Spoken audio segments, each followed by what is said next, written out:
Chapter 12 very very important top 30 1 mark वाले questions multiple choice question के रूप में। चैप्टर 12 साउंड ध्वनि कक्षा 9। तो viewers once again very warm welcome to my YouTube channel जिसका नाम है ई लर्निंग साइंस। खासकर मेरे 9th क्लास के स्टूडेंट्स का बहुत बहुत स्वागत है इस चैनल में। तो दोस्तों आज के इस वीडियो में आपके लिए लेके आया हूँ मैं चैप्टर 12 जो आपका 9th क्लास का विज्ञान का चैप्टर 12 है साउंड। उसके टॉप 30 एक नंबर वाले जो है क्वेश्चंस जो आपके एग्जामिनेशन में पूछे जाते हैं मल्टीपल चॉइस क्वेश्चन के रूप में। तो चलिए बिना देरी से बिना किसी विलंब से वीडियो को शुरू करते हैं। देखते हैं आज की वीडियो का पहला क्वेश्चन। ये रहा आपके सामने। इनमें से किन माध्यमों से ध्वनि गमन कर सकती है? सही विकल्प चुनिए।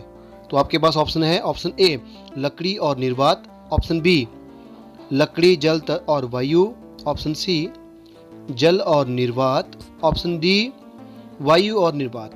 तो किन माध्यमों में से ध्वनि गमन कर सकती है? तो सही आंसर क्या होगा? ऑप्शन बी लकड़ी जल और वायु। ठीक है, चलिए प्रश्न नंबर 2 की तरफ बढ़ते हैं। आपकी स्क्रीन पर यह रहा। ध्वनि की प्रबलता निर्भर करती है ऑप्शन ए इसकी आवृत्ति पर, ऑप्शन बी इसके आवर्तकाल पर, ऑप्शन सी इसकी चाल पर, या ऑप्शन डी इसके आयाम पर। तो ध्वनि की प्रबलता किस पर निर्भर करती है? तो राइट आंसर होगा ऑप्शन डी इसके आयाम पर। ध्वनि की प्रबलता निर्भर करती है इसके आयाम पर। चलिए आगे बढ़ते हैं प्रश्न नंबर 3 की तरफ। प्रश्न नंबर 3 निम्न में से कौन सा कथन सही है? ऑप्शन ए ध्वनि को संचरण के लिए माध्यम की आवश्यकता नहीं होती है, ऑप्शन बी ध्वनि संचरण के लिए माध्यम की आवश्यकता होती है, ऑप्शन सी ध्वनि की तीव्रता इसके आवर्तकाल पर निर्भर करती है, ऑप्शन डी उपरोक्त सभी। तो इनमें से कौन सा कथन सही है? तो राइट आंसर क्या होगा? ऑप्शन बी ध्वनि संचरण के लिए माध्यम की आवश्यकता होती है। प्रश्न नंबर 4 यह रहा आपकी स्क्रीन पर। कोई वस्तु 50 हर्ट्ज की आवृत्ति से कंपन कर रही है, इसका आवर्तकाल क्या होगा? ऑप्शन ए 0.2 सेकंड होगा, ऑप्शन बी 0.02 सेकंड होगा, ऑप्शन सी 20 सेकंड होगा, या ऑप्शन डी 2 सेकंड होगा। तो इसका सही आंसर क्या होगा? 0.02 सेकंड, यानी option B is the right answer. Question number 5 आपकी स्क्रीन पे ये रहा। ध्वनि की प्रबलता घटाने के लिए हमें ध्वनि के कंपनों डैश डैश यानी ऑप्शन ए का आयाम घटाना होगा, ऑप्शन बी का आयाम बढ़ाना होगा, ऑप्शन सी की आवृत्ति घटानी होगी, या ऑप्शन डी की आवृत्ति बढ़ानी होगी। तो ध्वनि की प्रबलता घटाने के लिए हमें क्या करना चाहिए? ध्वनि की प्रबलता घटाने के लिए हमें ध्वनि के कंपनों का आयाम घटाना होगा। तो right answer is option A. Question number 6 ये रहा आपकी स्क्रीन पर। ध्वनि की प्रबलता का आंसर क्या होगा? Option A hertz, option B metre, option C metre per second, option D decibel.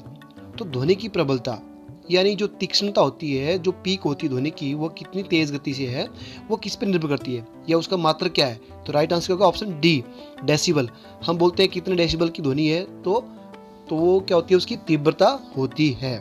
ठीक है, तो ध्वनि की तीव्रता या प्रबलता निर्भर करती है डेसिबल पे, या मात्रक होता है डेसिबल। अगला क्वेश्चन है 1 हर्ट्ज बराबर होता है ऑप्शन ए 6 कंपन प्रति सेकंड के बराबर, ऑप्शन बी 60 कंपन प्रति सेकंड के बराबर, ऑप्शन सी 60 कंपन प्रति मिनट के बराबर, ऑप्शन डी 600 कंपन प्रति मिनट के बराबर। तो 1 हर्ट्ज होता है 60 कंपन प्रति मिनट के बराबर। क्वेश्चन नंबर 8 आपके सामने ये रहा। ध्वनि की प्रबलता का निर्धारण होता है ऑप्शन ए कंपन की आवृत्ति से, ऑप्शन बी कंपन के आयाम से, ऑप्शन सी कंपन की आवर्तकाल से, या ऑप्शन डी इनमें से कोई नहीं। तो ध्वनि की प्रबलता का निर्धारण किससे होता है? Right answer is option B कंपन के आयाम से।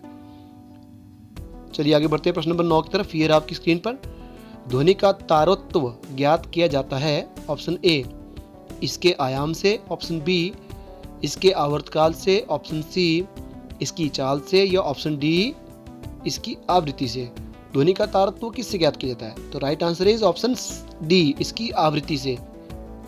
प्रश्न नंबर 10 आपकी स्क्रीन पे ये रहा।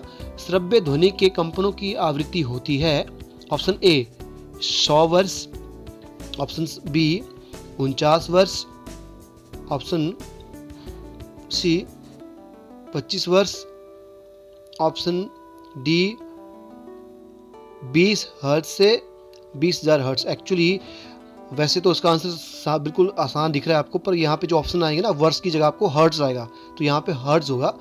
100 हर्ट्ज, 49 हर्ट्ज, 25 हर्ट्ज या फिर 20 से 20,000 हर्ट्ज, वर्ड्स की जगह यहाँ पे हर्ट्ज होगा। तो सही आंसर क्या होगा इसका? ऑप्शन होगा ऑप्शन डी। जो श्रव्य ध्वनियाँ होती है उनकी आवृत्ति होती है 20 हर्ट्ज से लेके 20,000 हर्ट्ज के बीच में। प्रश्न नंबर 11 आपकी स्क्रीन पे रहा। परश्रव्य ध्वनि के कंपनों की आवृत्ति होती है ऑप्शन ए 20,000 हर्ट्ज से ऊपर, ऑप्शन बी 20 हर्ट्ज से 20,000 हर्ट्ज के बीच, ऑप्शन सी 500 हर्ट्ज से लेके 10,000 हर्ट्ज के बीच, या ऑप्शन डी उपरोक्त कोई नहीं। तो राइट आंसर क्या होगा इसका? ऑप्शन ए 20,000 हर्ट्ज से ऊपर की जो ध्वनियाँ होती है दैट इज कॉल्ड पराश्रव्य, उनको हम बोलते हैं हम पराश्रव्य ध्वनियाँ। चलिए आगे बढ़ते हैं क्वेश्चन नंबर 12 की तरफ। ये आपकी स्क्रीन पर हर्ट्ज का मात्रक है ऑप्शन ए, या हर्ट्ज किसका मात्रक है? हर्ट्ज मात्रक है आवृत्ति का, ऑप्शन बी ऊर्जा का, ऑप्शन सी विद्युत का, ऑप्शन डी आयाम का। तो हर्ट्ज किसका मात्रक है? हर्ट्ज मात्रक होता है आवृत्ति का। चलिए आगे बढ़े प्रश्न नंबर 13 की तरफ। ये रहा।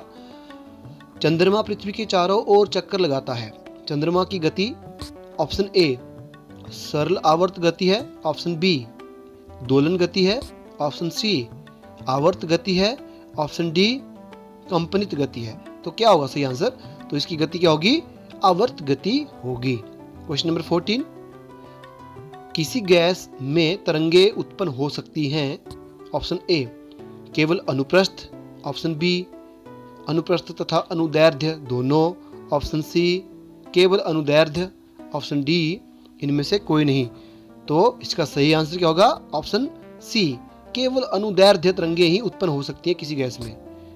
आगे बढ़ते हैं प्रश्न नंबर 15 की तरफ। ये आपकी स्क्रीन पर अनुप्रस्थ तरंगों में दो श्रृंगों के बीच की दूरी होती है, ऑप्शन ए आयाम, ऑप्शन बी अर्ध आयाम, ऑप्शन सी उपरोक्त दोनों, या ऑप्शन डी तरंग दैर्ध्य।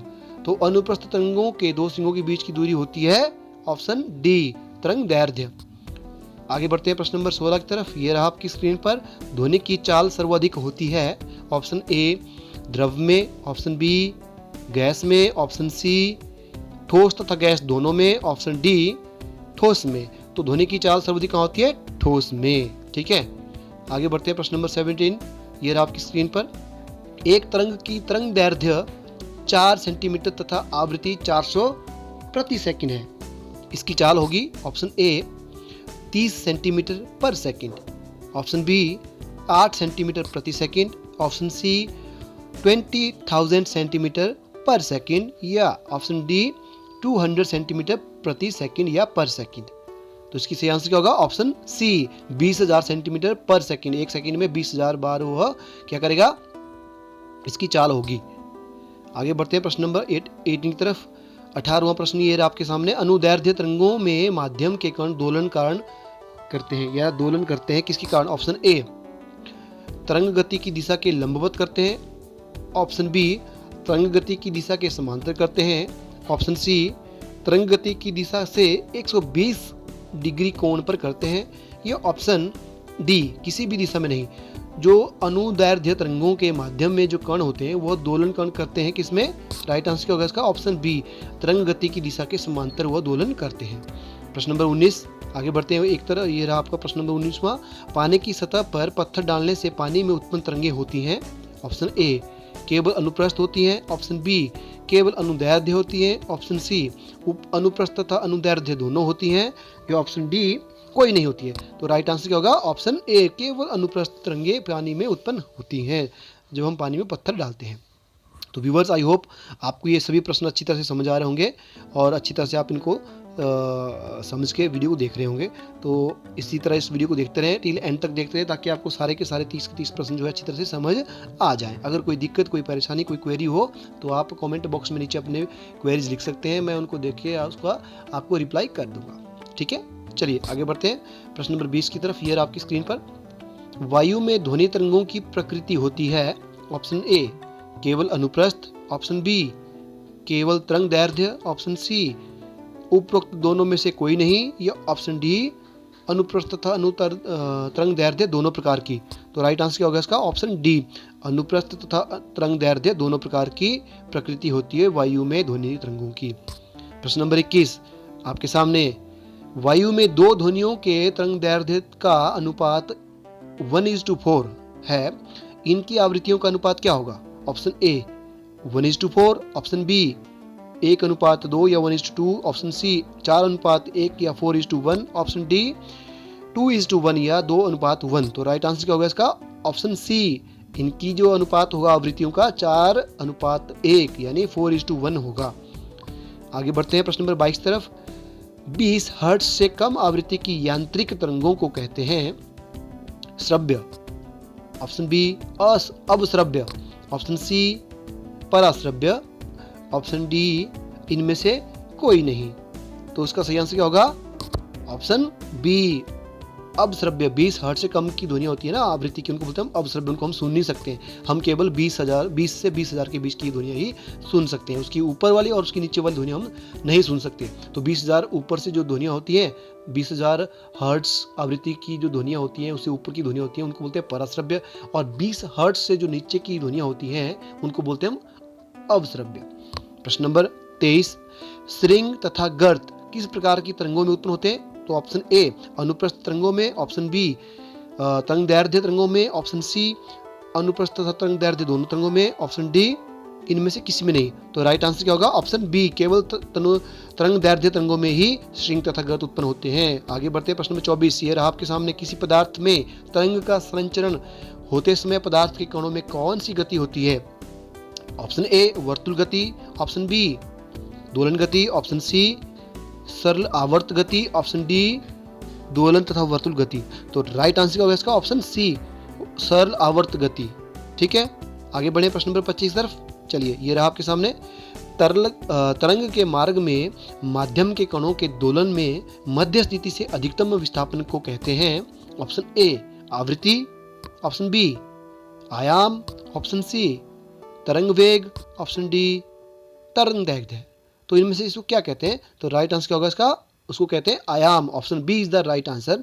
प्रश्न नंबर 26, ये आपके सामने, तरंग के मार्ग में माध्यम के कणों के दोलनों की संख्या प्रति एकांक समय को क्या कहते हैं? ऑप्शन ए आयाम, ऑप्शन बी आवृत्ति, ऑप्शन सी तरंग वेग या ऑप्शन डी तरंगदैर्ध्य। तो क्या कहते हैं इसको? कहते हैं हम ऑप्शन बी आवृत्ति। ठीक है, आवृत्ति की परिभाषा क्या होती है? आवृत्ति क्या होती है? तरंग के मार्ग में माध्यम कणों के दोलनों की संख्या प्रति एकांक समय में।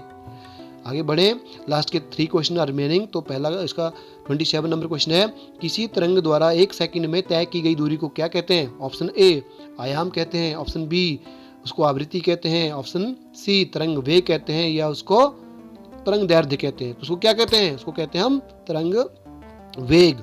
Option C is the right answer.